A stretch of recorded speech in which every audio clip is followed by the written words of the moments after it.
నేను ఇప్పుడు ఏం చెప్పదలుచుకున్నంటే, ఇప్పుడు పైనుంచి ఇండ్లు ఎవరెవరికి ఇవ్వాలనో వాళ్ళకి తెలియదు కాబట్టి గ్రామ కమిటీలు వేసి ఎవరి గ్రామాలల్లో వాళ్లకు నిరుపేదలను చూసి ఇయ్యమని పైనుంచి ఆర్డర్. అది ఆ పార్టీ ఈ పార్టీ అని ఏం లేకుండా నిజంగా నిరుపేదలు ఎవరురో వాళ్ళకే ఇందిరమ్మ ఇండ్లు చెందాలనేది గవర్నమెంట్ లక్ష్యం.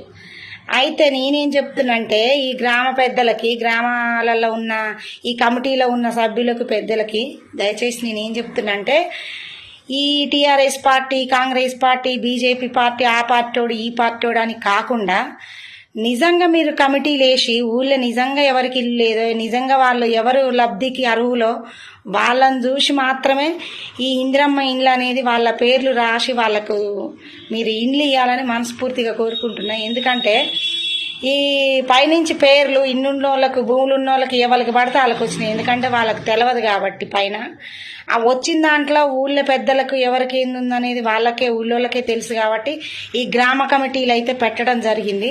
ఈ గ్రామ కమిటీలో నీ ఓడు, నా ఓడు, చిన్నోడు, పెద్దోడు అని కాకుండా నిజంగా ఎవరు అర్హులు దానికి, అది టీఆర్ఎస్ పార్టీ కావచ్చు, బీజేపీ పార్టీ ఎవరైనా సరే అర్హులకు ఇవ్వాలని